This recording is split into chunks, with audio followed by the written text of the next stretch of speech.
Good morning, everybody. You were listening to Tiger Claw Radio, episode 183. So nice to have you here. All right. So coming up for you on the show today, we got some awesome chip tunes from chipmusic.org. Just going to have a party. It's one of my favorite things about running TCR lately is being up on the chiptune scene and listening to some of the newest chip tunes. In addition to that, later on we have some Street Fighter V. I just as an experiment, I played a couple of matches live on the air, and we'll just see how it goes down. Just wanted to try something. So we're going to do a chip tune, and then we're going to head over to the Vancast. But before we do that, let's just go over a few things I took notes about yesterday. First and foremost, a DDoSer was jailed recently. And this is a guy, on most news outlets, they're saying that he DDoSed or created an easily accessible tool to and was able to DDoS major services, and he was sentenced to 2 years in prison. Now, the reason I think this is worth talking about is because among the things that he DDoSed was Minecraft, and most of the news outlets are listing Minecraft first or second among the DDoSing targets. Now, you might remember back in the alpha or beta days, Minecraft went down for like a week under a DDoS attack. The main Minecraft website used to show a number of people who purchased the game on that given day, and it was DDoSed, so you could see that number drop down to 0. Back in those days, when Mojang was independent, you could get away with that kind of thing. Now Microsoft is involved, and they'll throw you in jail just for giggles. So that was interesting. Also, while I was in college, there was some debate as to the legality of DDoSing, because it's like, look, if you build a site that sends that if you build a site that can only handle 50 connections, and I send you 51 connections, I mean, that's just me utilizing your site. I'm not necessarily going in and breaking your code in half, which is why I found it interesting that a DDoSer was jailed, because that sets a legal precedent in terms of what kind of things are legal and are not. But that's something that's happened recently that most of the gaming news outlets have been talking about. Also, GameRanks broke a story recently that Bully 2 might be coming out, or might be the next game that Rockstar is working on. I never played the original Bully, but certain very short and silly videos from a certain Death Adder have had me interested in trying it for the first time very recently. In other news, the EVO lineup is out, and it contains Smash Brothers Melee. Now, I haven't been paying attention to EVO in years past. Actually, let's take a look and see what the rest of the lineup is right now. But I seem to remember Smash Brothers being left out to the dismay of a great many Nintendo fans. Here we go. Yeah. Okay. So the lineup is pretty short and easy to go over. There's about 10 entries here or so. We've got Street Fighter V and Guilty Gear Revelator 2, and then Smash Brothers for Wii U on the Sunday finals, and then we have Smash Brothers Melee. And apart from that, Injustice 2, BlazBlue Central Fiction, Tekken 7, King of Fighters 14, and then Player's Choice based on community donation to charity. So yeah, a couple of Smash Brothers titles in there. Now, you guys who pay attention to EVO on the regular, is that how it's always been? How long has Smash Brothers been a part of this? Because I didn't know it was. I was under the impression that EVO did not include Smash Brothers, and thus it was not being recognized as a true fighting game. I thought this was one of the things that people would argue about at great length. So I was very interested to learn that. Oh boy, coffee is good. In other news, Phil Spencer, everyone's favorite indie dev guy, Phil Spencer, went on record saying that games are going to be moving towards a subscription-based service as time goes on. In essence, just letting us know in no uncertain terms that Microsoft and its Xbox line are going to continue to be total doo-doo for many, many years to come. Thank you, Phil Spencer, for confirming my disinterest in Xbox. I did actually fire up my Xbox 360 this morning, and I played Dead or Alive 4, which I have not played in a very, very long time. I enjoyed it. DOA is a great series. I found number 4 to be a little bit more difficult than some of the other ones, but I definitely had a good time with it. And finally, we come to Night Trap. Dear Night Trap, the completely full motion video based game, which is apparently, if I understand this correctly, has a 25th anniversary edition.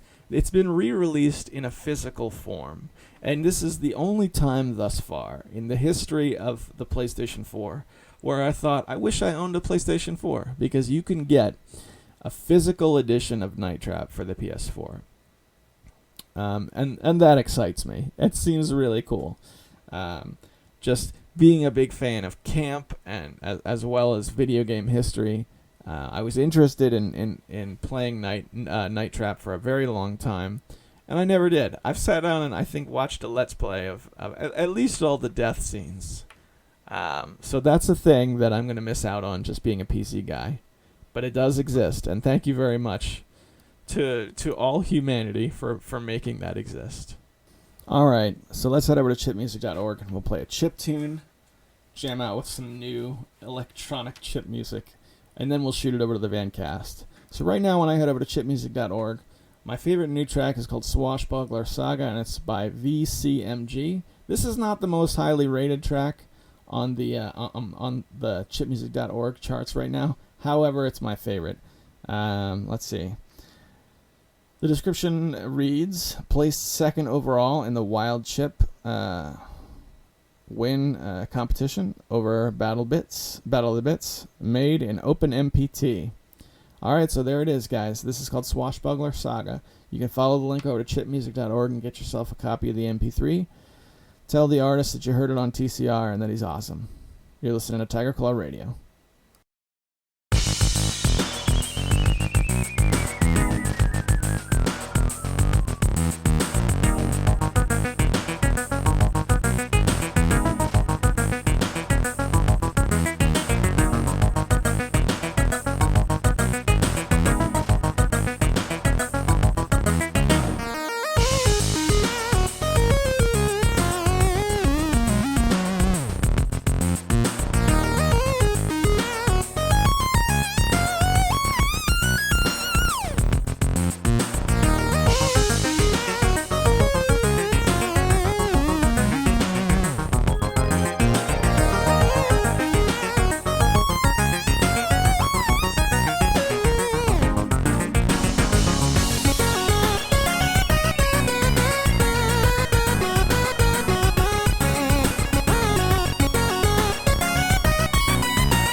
Are we? Am I talking again? Okay. Welcome back to Tiger Claw Radio, everybody. Just something I noticed while over the days recording this. There was a TV show that I very much enjoyed called The Pete Holmes Show. Pete Holmes. He had a late night talk gig that came on right after Conan for a short period of time. He made, I think it was 88 episodes or something. I've heard him talk about it on his podcast. And it was eventually canceled, but it had a really strong YouTube presence, and all of those YouTube videos were taken down because of licensing. And as of yesterday, they were all made public again. Now, among those, and the reason why it relates to video games, was the Street Fighter Red Tape series, as well as the X-Men series, where he dressed up as Professor X and one by one fired all the X-Men. Those are both very good. It came out 2 years ago now. But videos I very much enjoyed that are worth watching. So check those out if you are looking around on the YouTubans and you need something extra to give you the giggles. Alright guys, let's shoot it over to the Vancast. You're listening to Tiger Claw Radio. It's the Vancast. You're listening to the Tuesday afternoon Vancast. It's 5:08, and I have just left the office. We're going to do a take two. I did a brief 5-minute Vancast, and the whole thing just came out depressing. So that's it, man. I don't have a whole lot of time to play video games. So I was sitting in the office today. I was like, man, I want to be home. I want to play some games. I usually do these things on Monday morning because it helps me put a positive spin. It's really effective at making Monday morning a positive thing. Also, it's spring, so this time of year, when you're driving to work and it's like 6:30, it just feels crisp. It feels good outside. Now it's like the late afternoon. I just put in a shift at work. I'm tired. I want to go home. I'm looking to put my feet up. That's where I'm at right now. The dogs are barking, and I'm just looking to get home. I ordered a new vinyl record, Sleater-Kinney, which I'm not super familiar with, but that's Carrie Brownstein's band. My wife's a big fan of Portlandia, so that'll be a new adventure for us. I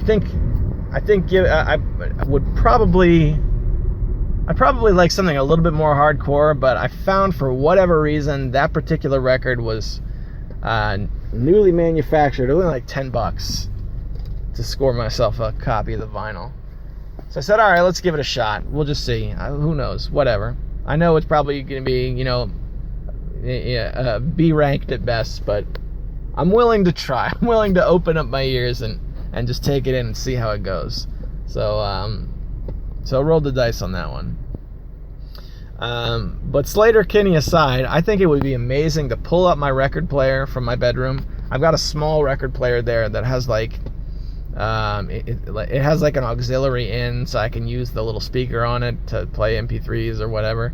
I want to put that next to my desk upstairs in my office, and I think it would be an amazing combo to play punk rock 7-inch records and play Street Fighter V. I think those two would be an amazing combo. Yeah, I think it really would be. I think that would make for a good stream. I used to listen to a podcast called Get Drunk and Play Records, which I think is long gone. This guy with a very large vinyl collection, and he would play all vinyls. That was his thing. I think to mix that format with Let's Play Street Fighter V, that would be a show to come back to. Don't have the means to make a stream or a video series like that myself. I mean, I got a handful of records. I got Street Fighter V. But Street Fighter V is funny, man. I've tried several times to make videos about it, and it just won't record the footage. OBS won't capture it, no matter what I try. I mean, I'll take that game and I'll reduce it down to a window, and I'll capture the desktop, and the portion where the window is will come through as a big white block. It's behaving more like something is blocking it from being captured. And I wouldn't put it past those modern AAA developers to program a game on purpose in such a way as to make it difficult to capture the footage. Why would they do that? I don't know. And I really have no evidence, apart from I'm having technical difficulties, to suggest that's the case. So put your pitchforks away for now. But yeah, that's been a problem. It's not even like something like I want to capture this live. I had this idea where I could go back and look at my ranked replays, and we could just do a breakdown or a post-mortem. So I think that would be especially fun if I'm doing a lot of losing. When I first started playing Street Fighter V, I had that idea because my first couple of Street Fighter V ranked wins were canned, man. I played this one match where the guy must have had like a bot on or something, because he was just doing the high kick, just repeating that input over and over again, no matter how many times I hit him. So I beat that guy. That would have been a good replay to throw some comments over. And I did another one where I was the guy just stopped putting inputs in, and that's actually not that uncommon.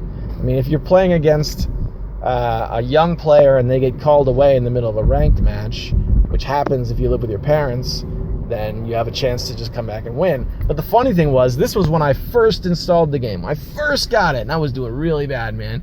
So you could see in the replay that the person stopped putting inputs in, but I was still like trying to play defensively, like I didn't pick up on it right away. It was super embarrassing, and it would have made for a great video to point it out and kind of make fun of myself after the fact. Just talking about my rough start in Street Fighter V. But no dice. It failed on me back then. I tried again just recently, and it failed on me again. So I don't know. I guess making videos related to Street Fighter V is just something that I'm not destined to do. I think the only way I can think to do it now would be to capture the footage with some external device. Like if I sat a secondary computer up with a capture card in it and took the footage in that way. But that would translate to like a major operation, and I don't know. It just seems not feasible for me at this point. But the point I'm trying to get across, Punk Records, Street Fighter V, excellent combo. And that's what I was thinking about while I was at work. That was the little happy place that I constructed to go when things get really bad at work. It's like, all right, man, what's the game I would play if I was home right now? And my kids were all taken care of, and all the mountain of adult responsibility was all sorted, which does happen once in a while. What would it be? And that would be it today. A lot of times it's Quake, but right now it's Street Fighter V. And that's about all I got. I mean, that would be the game. So I'm going to shoot it back to the studios. Panzer Studios. I will see you guys back at the desk in much better spirits. Although to be fair, I'm doing okay. Not too bad. I just want to play some video games and chill out at home. I went to install Secret Agent onto my new machine. Secret Agent, if you're not familiar with it, covered this last week, but just a quick recap. An old side-scroller from Apogee that uses the same hero chipset as Crystal Caves, so early 90s PC games. And I went to install this from Steam onto my Linux computer through Steam on Wine, and it didn't work. So apparently Wine cannot handle DOSBox games, which is supremely disappointing. Couldn't get a simpler game to play on Steam until recently when Zork came out, but it didn't work, and that made me really frustrated. Come on, Steam. Come on, Wine. You got to fix this. There should be some way to play the standard games. There should be some way to play the games that would run in DOSBox natively in Steam. I mean, there should be some way to do it. Steam should have some integrated button. This is like emulate on Linux or something like that. Make it work. Come on, guys. And yes, as I sit down to take my time to play some games, as it tends to be, time is always limited. So how's it been going so far for me?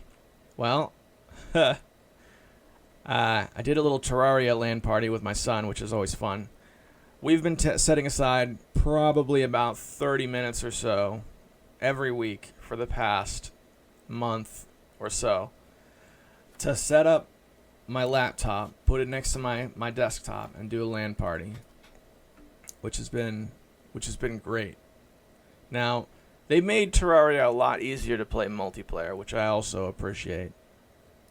It's allowed me to keep coming back. And it's made those precious few seconds you can shave off of a setup time are so important. So here's another kind of fun thing that happened last week.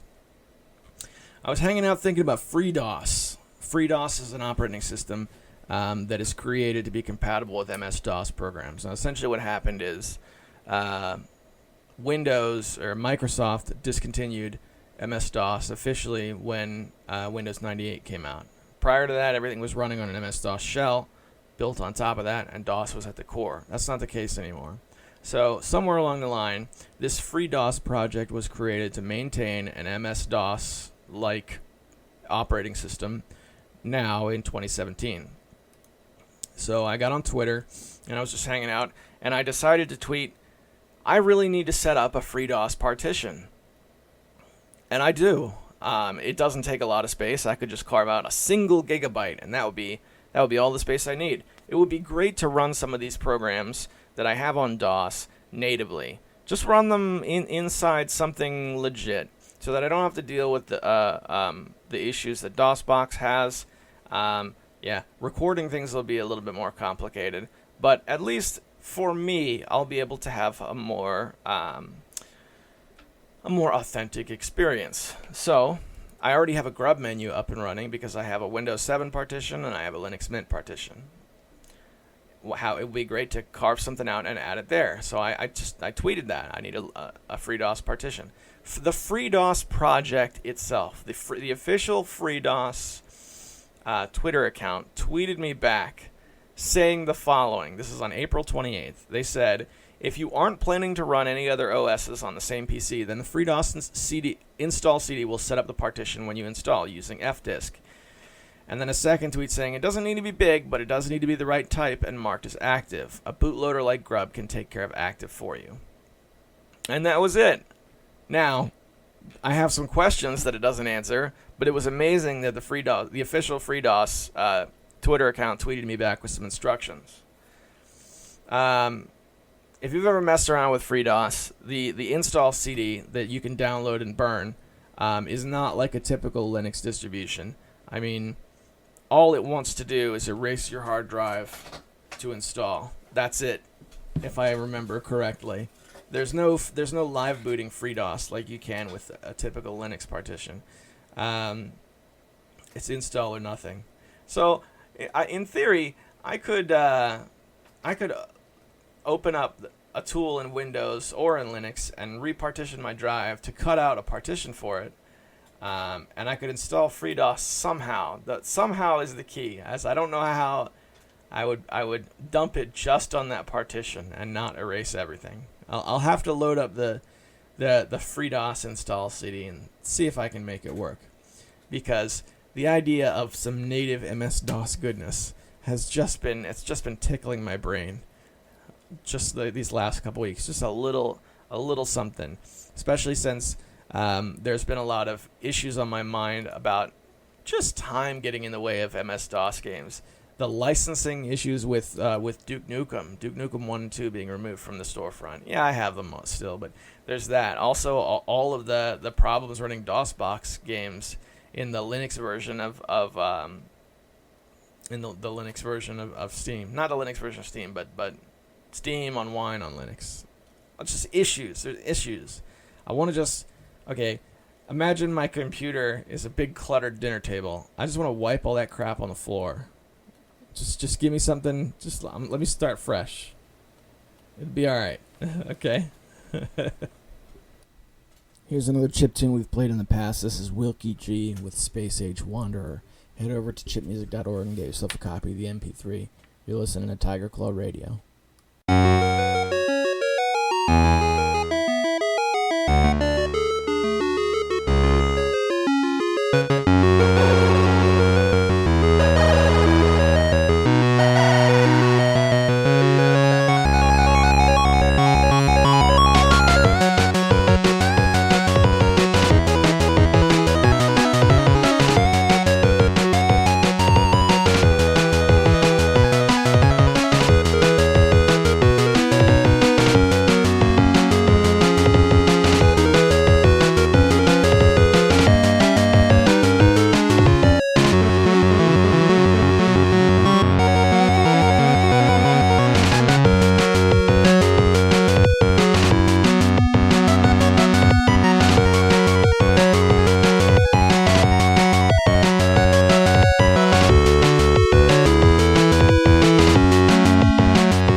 Alright, I don't know how this turns out, but I want to experiment with this one more time.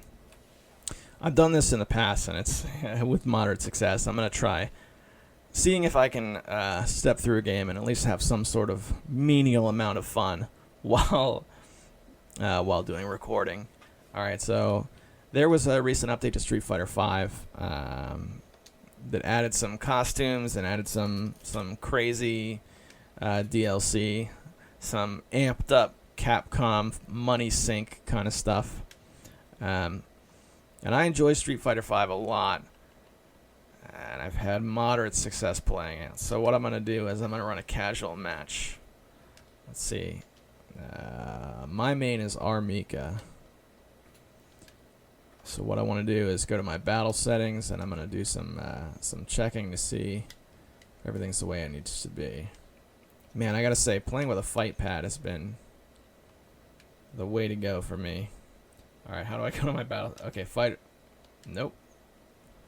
Casual match. Okay. Yeah, I definitely don't want to risk my my settings.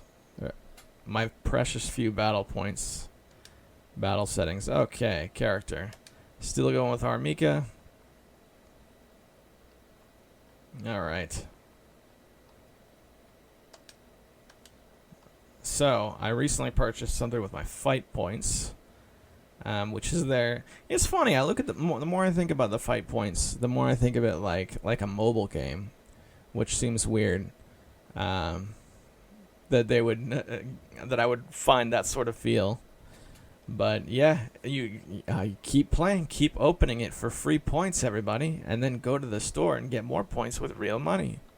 Just like a mobile game, except way less fun and way more money. Alright. I'm having a difficult time navigating the menus while talking, but we're going to give this a try. I'm going to try a casual match. I'm going to do at least one, and we're going to see how it goes. Alright. We are waiting for an opponent now. And I'm using Armika. Now, I imagine there would be a great many people fighting with Colleen, I guess is how you pronounce it, because she's still a relatively new character. We've got Colleen, and hopefully there will be less Akuma players. So when I first started playing, Akuma was a brand new character. Everybody was playing as Akuma, and man, got old. Really did. Alright, we are in queue. Looks like we're getting ready to start the fight right now. Connecting. Another fight is coming your way. I gotta pipe in the audio somehow. Once I get my mixing board, that sort of trick will be a lot easier. But for now, we'll just have to make do with what we got. Waiting to see who we're matched up against. Big black screen. I'm thankful my computer can still run this game. I thought it would be like Minecraft, where it ran okay at first, but the more updates they released, harder it got. Speaking of which, it is still loading. We see the globe. It's still not telling me who I'm fighting against yet, though. Still waiting to know. Okay, Ryu. I'm facing off against a Ryu with 303 battle points versus my 233. Alright. Siabu007. Actually, I should probably not say the guy's username on the air. Oh well. Really struggling to load. It's really struggling to load. This guy's a PS4 player. Let's show him how the Master Race does it. Let's show him that represent the PC Master Race. Oh, it's struggling. Oh, look at that lag. Oh, this is definitely an international player. Ooh, it cannot handle this. It cannot handle this at all. I took an early lead, I guess. I have a feeling I'd be doing better if I could really see what was going on, but I certainly don't. It's lagging too hard. It's lagging like playing Counter-Strike off of GameSpy in 1998. Oh, I'm at half power. He's only down by about maybe 10%. It's not going well. There we go. Heavy kick to the face. Backing off a bit, trying to get some distance between me and him. Okay. Still struggling to go left and right. He's apparently doing the same thing. We are now on either sides of the screen. Neither one of us are really moving. Just trying to let the game catch up with itself. All right, I'm in there with some heavy hits in the middle. Right in the middle. Hopefully I can make that lag work for me. Nope, I'm down to about 5%, and he's at 30%. Ah, you got me. KO. Now I have to watch this. And it's funny, because after he deals the KO hit, it kicks in, and it starts working just fine to show that death animation. It's just where it counts is where I'm having trouble. All right, we're going to play defensive this time. And he's in there early, right out of the gate, jumping forward. I'm dealing some low blocks. Trying to stop him and get in with some light punches to break his momentum. Nope, he got to the throw. Can't read it because I can't see the animations. Oh, jeez. This is terrible. This is terrible. You know, it's really bad because I'm going to work in maybe 15 minutes. This would be a really enjoyable match if I could play it.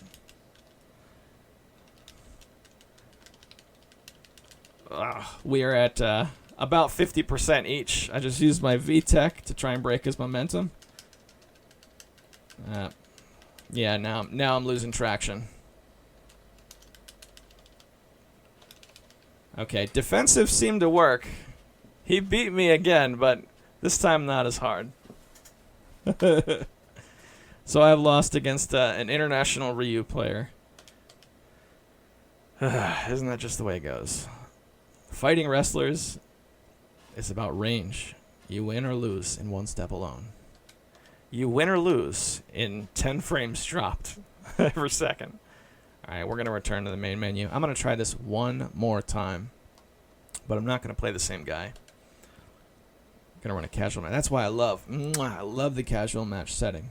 All right, let me just play the game and just fool around with it with other human beings without having to worry about whether or not I'm ranked or not.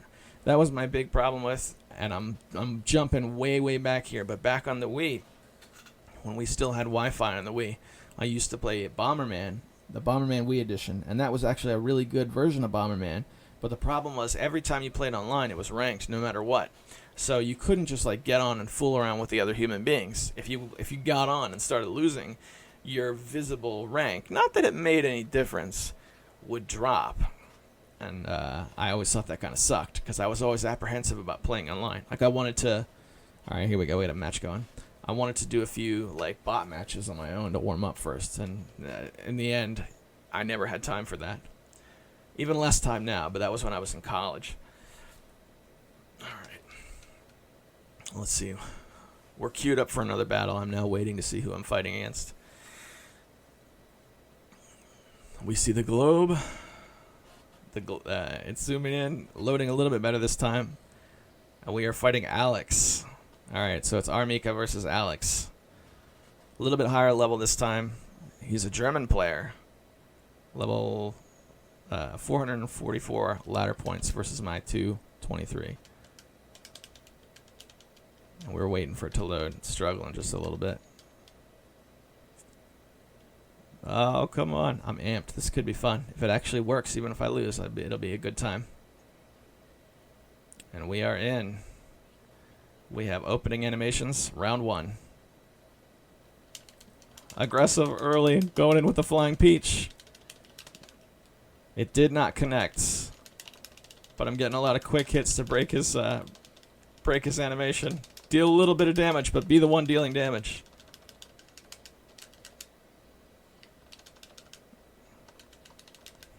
We're about 50% each. V-trigger. Alright, we got him. Oh, heavy kick in the head right where it counts. I'm stunned. Power bomb, and that's a KO. I have lost another match. This time against...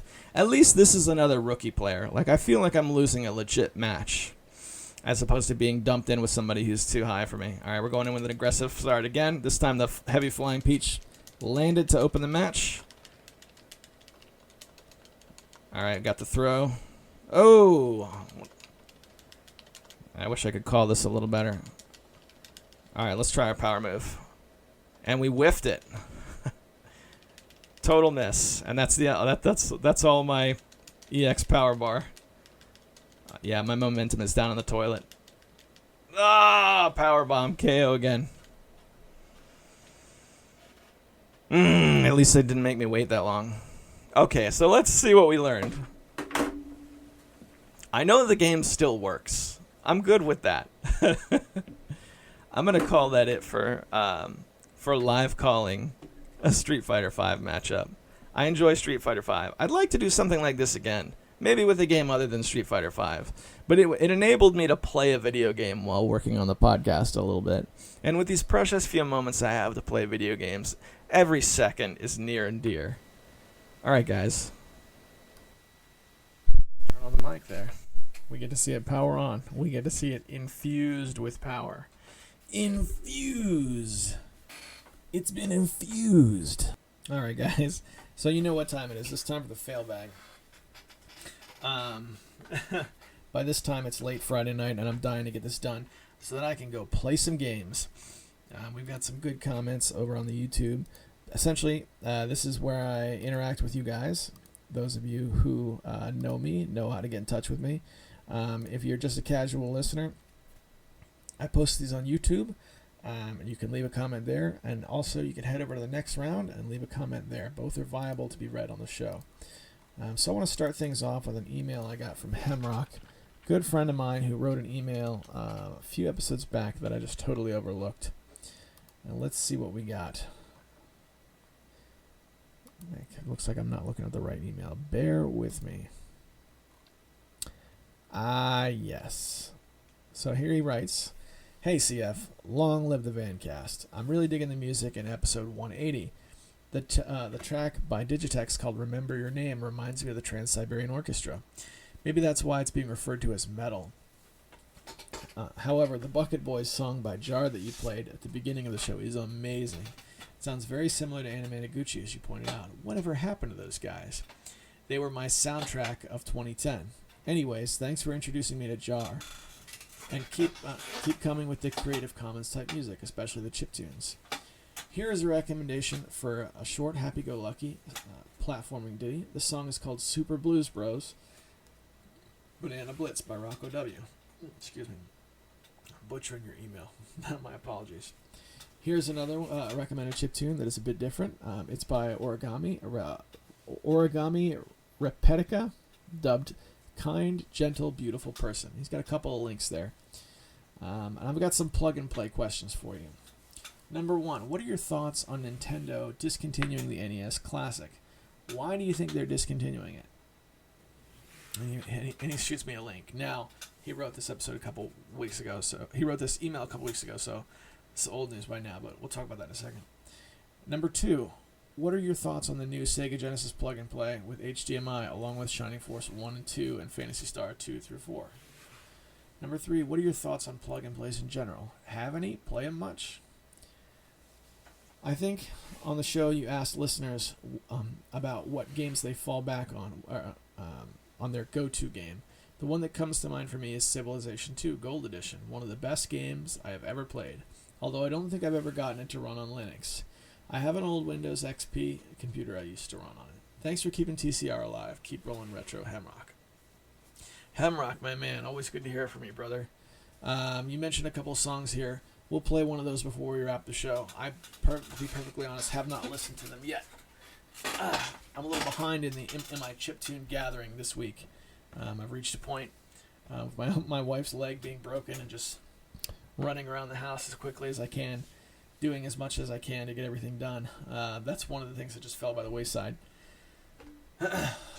So this is cool. We'll take a look at these and it'll give us a little something to end on.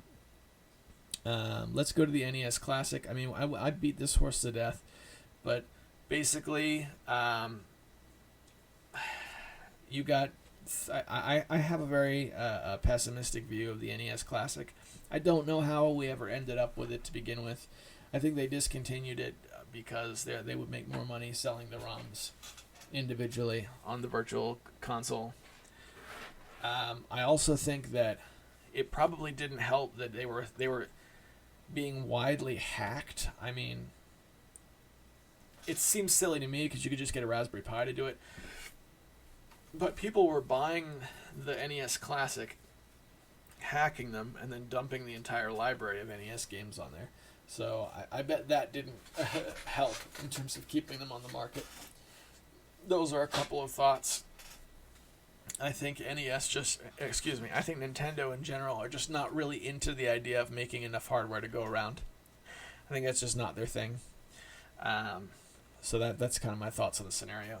Let's take a look at this Sega Genesis plug and play though, because I don't know. I haven't heard about this one. I want to see the link that you added.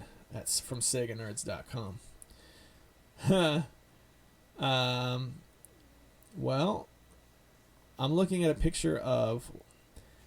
Could AtGame's new mini Mega Drive actually rival the NES Classic? Well, it doesn't have to do much to rival the NES Classic now. I knew there was a Sega plug and play that was rivaling it, but it didn't look like this. I think the fact that it has a cartridge slot, assuming that's a real cartridge slot, is wonderful. It's got a pretty long list of games. I'm not going to bother reading them all one by one, but just a few that I would actually play had I, owned this. Golden Axe 2 and 3, but no Golden Axe 1. That seems weird. Phantasy Star 2 and 3. I don't see Phantasy Star 4 on this list. Or 1. I know it's a Master System game, but they could have made it work, I guess. Rystar, the Vector Man games, non-Sega games, and then there's a big list too. A whole lot more than 30, I might add. Yeah, pretty cool. This is cool. How much do they want for it? Do we know yet? It's not out yet. Okay, it'll pre-order for a $10 limited time discount at €79.99. I don't know what that translates to US dollars. We're going to look it up right now. Google. Euros to dollars. So $79.99 is a €10 discount. So we're looking at $89.99, which translates at this particular moment to $98.97. So $100 for this thing. That's okay. It's a little steep for me. I'll say that. But I would have to find out more about it. If you could use traditional, like real Sega Genesis controllers, I could be on board. I could indeed be on board. I don't know, man. I dig the Pi. I dig the Raspberry Pi. I think that's where I'm at with these. But it certainly does look cool. I would throw $10 in the hat if one of my pals locally was thinking about getting one. Seems like a great thing to be the guy who shows up with the beer and pizza or whatever. But I don't think I would need to add one to my collection per se. It does look cool though. What are your thoughts on plug and plays in general? I do own a couple of plug and plays. When I moved in with my wife, we got our first real apartment. I was down at the mall with her, and we picked up a plug and play from one of those booths in the middle of the mall. They were selling this weird plug and play that had a bunch of NES ROMs on it that were mostly really bad NES ROM hacks. And when I had nothing, it got me through. But once I started to collect playable games, like real video games, it went into a box and it has never been played again. That's one plug and play that I have. Another plug and play that I have is the one that I made a video about, which is a Namco arcade stick with 6 games on it or something like that. That one I love because the kids can abuse it. And with children, the game really changes. Something that I can let the kids just beat the crap out of. It has that much extra value. It's got Pac-Man on it and Rally X and Bosconian, which I've never heard of prior to picking it up. That one I've had for several years now. It's been tried and true. Although I'm not much of a plug and play guy, I got that one for $3 at the thrift store, and it has been worth what I put into it. So those are my thoughts on plug and plays in general. I've seen people make use out of them, so I do know they have a use. Just because they don't necessarily fit into my lexicon doesn't mean I think they're worthless. So yeah, teach their own. And you mentioned Civ 2 being your go-to game. I should have known. Should have known, man. Awesome, dude. That is cool. I wonder, between you, me, and Darabka, do you think any one of us have any version of that game we tried to play? Do you remember that? We tried to play a 3-player play-by-email game, but none of us ever met each other. We got to, we had created a couple of civs, or a couple of towns apiece, and that was about it. Those were good times. Thank you to Hamrock for the email, and we will get back to these tracks that he sent my way in a little bit. Let's shoot over to YouTube, where we've got a comment from Death Adder, our old buddy, fellow Beastian, Gaming Beast 82, and we've got a big list of short rapid fire comments from Dumaze. Let's do Dumaze first, because we did his lightning round last episode, and I really enjoyed doing that. So let's try it. Okay, Dumaze, you and me, buddy. Let's see what you got. Starting at what I believe is the oldest, 2 days ago to 1 day ago. Okay, all right. Check out Hyper Light Drifter on Steam. Epic indie game. Really good combat. You know what? I'm doing it right now. Doing it. We're going to the store page. I got Steam open. Hyper. Oops. Hold on. Hyper Light Drifter. Okay. So we're looking at $19.99. What kind of game is this? Very positive. People seem to like it. The graphics look neat. It looks more like a point-and-click adventure game, though. Yeah, Adventure 2D. Yeah, that looks pretty dope. Pretty dope indeed. Don't know what kind of game it is, though. Fantastic style/atmosphere with solid but sometimes frustrating combat. Very focused on searching for hidden pathways and dungeons. Yeah, okay. I'm on board. I'm going to add it to my wish list. We'll see if it goes on sale over the holiday sales, which I know are just like a month or two away. Just a month or two. It's time to start saving for those if you haven't already, buddy. Put a couple dollars in the hat. Set it aside. You're gonna wish you did. All right. Next comment. He says Splatoon 2, ARMS, Mario Odyssey 2, and Mario Kart and Smash if you're so inclined. Xenoblade 2 is a great RPG coming out this year too. Don't know what the context of that comment is, but those are all video games, and that I would play. Use my hands to manipulate the controller and then add input to see the video accelerated graphics. Yes, those are games. Are you telling me those are your fallback games? Splatoon was really popular, and I never played it. Okay, so let's move to the next one, and this is the one I was dying to read because this is where we get a little controversial. Dumaze writes, the e-reader is a shit device. Only a few K per card, and the fact that you can lose cards. E-reader is stupid. Sure, a dumb kid might have nostalgic memories for liking it, but it is objectively shit. Dumaze, my good friend. Oh, man. Okay. I gotta brace myself for this one. All right, bud. Okay. I know the e-reader is not great. I wanted it when it came out. That doesn't mean it's great. If it was great, well, no. I mean, I can't say if it is or it isn't. I've never used one. But I know it had its drawbacks. I know loading a game into it was a pain in the butt. However, I don't think you can it's really fair to use the price now to talk about how it was as a device then.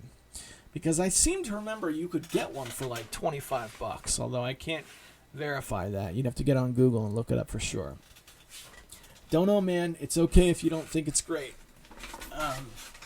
But I was interested in it when it came out, and I'll always have that memory. So that's that. All right, man. Let's see what else we got. Don't get me wrong. The e-reader is a cool bit of history. A curiosity, and cool to have now, but objectively a bad product. I kind of like that that's spread apart on two comments. Let me say this about the e-reader. This is a problem with it. it was designed clearly for the original Game Boy Advance, so it stuck up over the top in a big way. I always thought it would be unusable on a Game Boy Advance SP because it would then stick off the bottom. And that was like a small system, so anything that stuck off the bottom I didn't think would work. So, yeah, it had some problems, but, you know, is what it is, my man. It still existed. We're not going to change that now. All right. You know what else is objectively bad? An awful lot of Atari 2600 games. I still like that system. I don't know, maybe that's not a fair comparison. His next comment, Sega Flash Cart is $110 USA. Then it plays every game and all the ROM hacks, etc. Here's the thing, dude.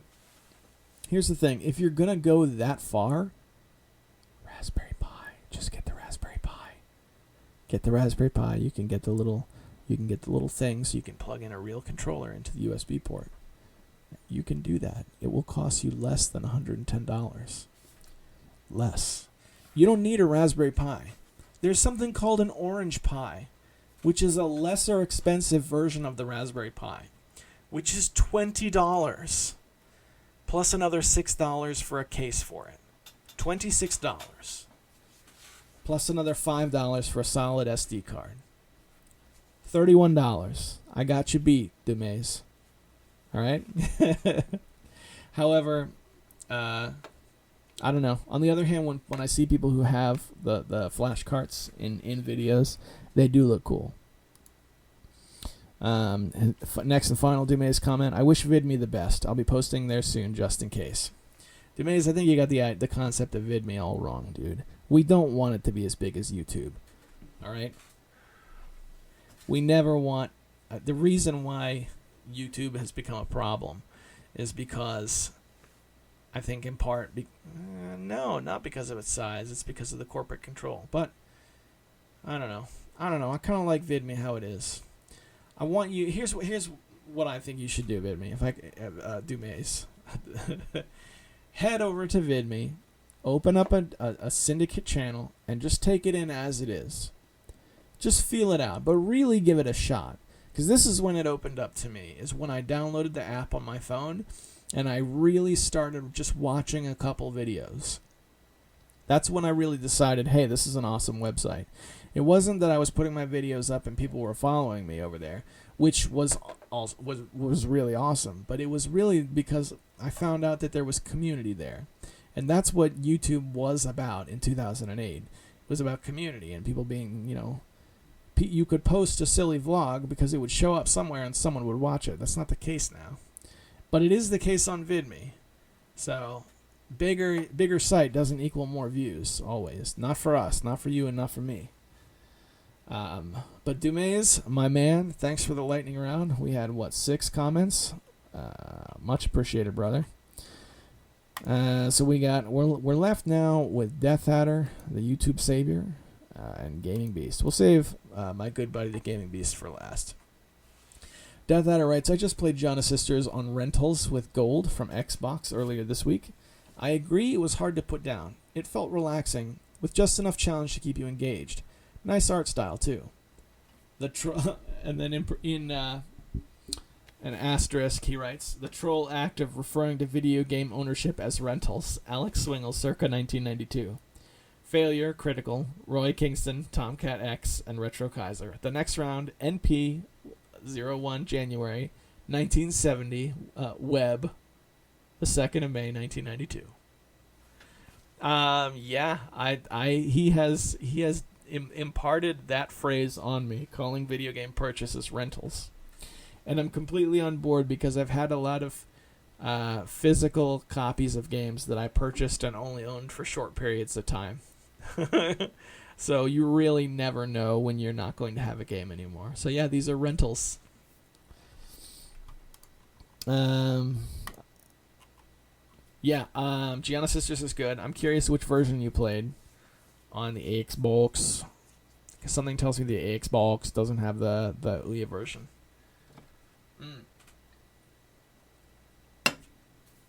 And I'm going to leave that at that because Sean's comment also talks about Gianna Sisters. So we're going to come back around to my thoughts. Gaming Beast 82 writes, I remember Gianna Sisters as a kid. Great fun. Even though it's a Mario ripoff, it does play differently in some ways and is a great game. I'm happy that they've been making new games again. I'll try out Secret Agent. I remember your video on it. It looks like I would enjoy it. Question of the week. I botched that phrase real bad. Question of the week. You know what? We're going to stick with it that way. Question of the week. Can a Raspberry Pi be made into a portable retro console? Like, does it support 2 or more gamepads? I think it might be worth it to me when I travel to my friends and we just want to play some classics. So we got Gianna Sisters and Raspberry Pi. I like talking about the Pi, but we're going to do Gianna Sisters first. Sean, you have a unique insight into that series because I think you're the only one who's really experienced with the Commodore 64 among everyone else in the group. It's something I enjoy hearing you talk about. All of your pre-8-bit system experience. But I see it. When you said it's a Mario ripoff, I can see it in certain places. The 2D version has 2 sets of levels, and the retro set is the same chipset, but it's supposed to be tile for tile the same levels as the original game from the Commodore 64, and you can see where they rebuilt certain portions of certain Super Mario levels. And I'm not saying they plagiarized the entire levels, but there's certain sections that are like, this looks awful familiar. I think that would make for a good video if you ever want to hop back on the video making horse. I think you could probably do that better than anyone else. Secret Agent is good. I think you would dig it. And now let's get to the Raspberry Pi. Yes, of course you can do that. If you were to just buy a Raspberry Pi and put it in a case, I mean, that would pretty much be a system. The only thing, with an HDMI out, and it has modern versions of the Raspberry Pi, meaning if you go buy one right now, they have 4 USB ports. All right? So, yeah, it can support several controllers. You will need to really dig into it and get everything set up before you take it to your friend's house. But it is doable, and I know you can do that. Let's see. As far that's like making like a console that you could take with you. Now you can make a Raspberry Pi into like a Game Boy. It's a kit they call the Game Girl, which is essentially just it's a case for the Raspberry Pi, but it also comes with some buttons that you can wire into it, and then it has a screen that you plug into it. Just modular off-the-shelf parts that you can assemble really easily. I believe the Game Girl kit is a little on the expensive side. I haven't bought one yet, but I'm considering buying one a piece at a time. I don't know. But to answer your question, yes, you absolutely can. Just do some Raspberry Pi Googling and just look at things, look at sets. And I would say, yeah, you can absolutely do that. And that is it. I think those are all our comments. Let's see. How are we doing now? We made it to an hour, guys. All right. I want to hear one of these chip tunes from Hemrock, and then we'll do our well wishing after the chip tune. So bear with me. I've been doing 2 a show. Did I do a second one the show? I don't know. Let's jump back to Hemrock's email and let's see what we got. There's 2 here. Happy Go Lucky platforming ditty, Super Blues Bros Banana Blitz, or a chiptune that's a bit different. Let's go with a Happy Go Lucky platforming ditty. The song is called Super Blues Bros Banana Blitz by Rocco W. Man, I botched that so hard the first couple times I read it. Here is a song. Listen to it. Thank you.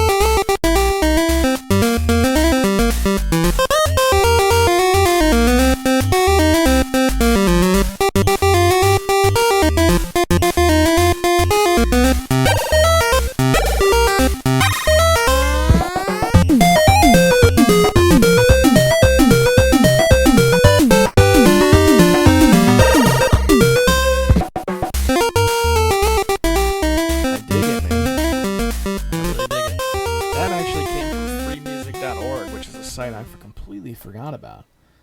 Completely forgot about freemusic.org. But yeah, that is really awesome, dude. I dig it very much. So when I recorded the bit, the audio Let's Play of Street Fighter V, I recorded that bit several days ago, and I've been playing Street Fighter V off and on since. And I actually did. I'm not saying I'm winning, but I had a couple of wins, enough that I kind of want to go play it tonight.